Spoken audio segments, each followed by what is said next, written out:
Hello বন্ধুরা, দেখো ভাইফোঁটা কিন্তু ভাইকেই দিচ্ছে, ভাইকে। আমার মেয়ে নেই, তাই দুটোই ছেলে। তো ছোটোর থেকে আমি ছেলেকে শিখিয়েছি তুমি তোমার ভাইকে ফোঁটা দেবে আর ভাই তোমাকে ফোঁটা দেবে। এভাবেই ওদের ভাইফোঁটাটা হয়ে যায়। তো আমি বাপের বাড়ি যেতে পারিনি, আমার শরীরটা প্রচণ্ড খারাপ ছিল দুদিন ধরে। তো এখন ওই বাড়িতেই ফোঁটা নেওয়া হচ্ছে। দাদাদেরও বলা হয়েছে, দুই দাদাই আসবে, মানে আমার দাদা আর আমার জেঠুর ছেলে দুজনা মিলেই আসবে ফোঁটা নিতে। বোনের কাছে ফোঁটা নেবে, তারপর আমার কাছে ফোঁটা নিতে আসবে। তো এইভাবেই আনন্দ করা হবে।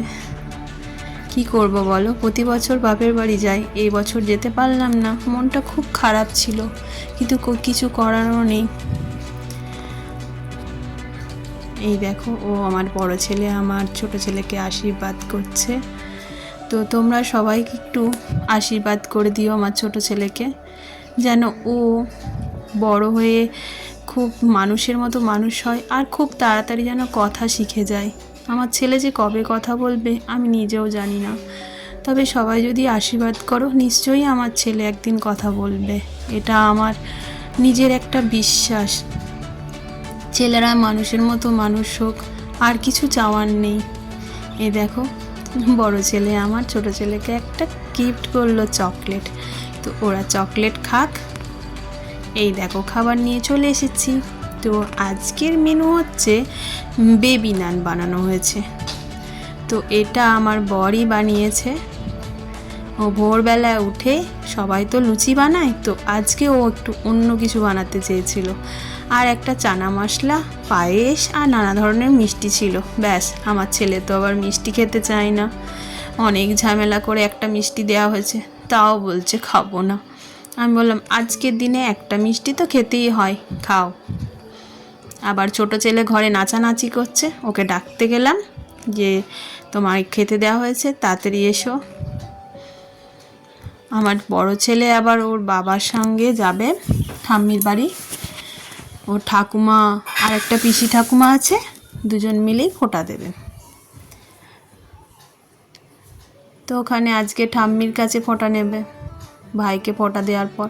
এই দেখো বাবা, ও আবার ওকে পয়সা দিল কিছু কেনার জন্য। আগেই সন্দেশটা নিয়ে নিল, দেখলে চকলেটের মতন দেখতে না, ওই জন্য চকলেট ভেবে নিয়ে নিয়েছে। কিন্তু চকলেট মিষ্টি এসব দিই না, আজকে কি করব, দিয়ে ফেলা হয়েছে।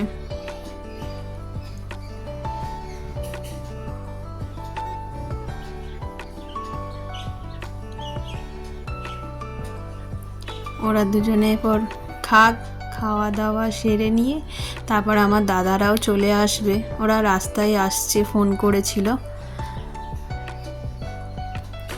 এই দেখো, দাদা চলে এসছে। আমার দাদাকে কি সুন্দর লাগছে না লাল পাঞ্জাবিতে। ও কিন্তু আমার থেকে 1 বছরের বড়। তো আমরা বন্ধুর মতন একদম। দাদা, রান্না কেমন হয়েছে বল? দাদা রাজাই মেখেছে, আমি শুধু ছেঁকেছি।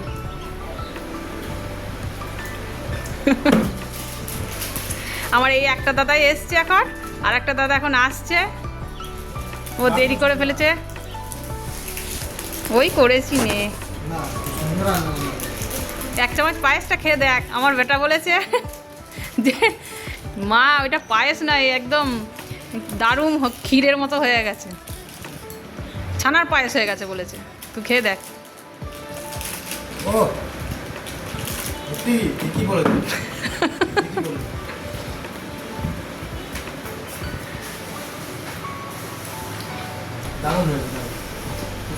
এই যে আর একটা দাদাও চলে এসেছে, দেখো দুজনে মিলে ফটো তুলছে।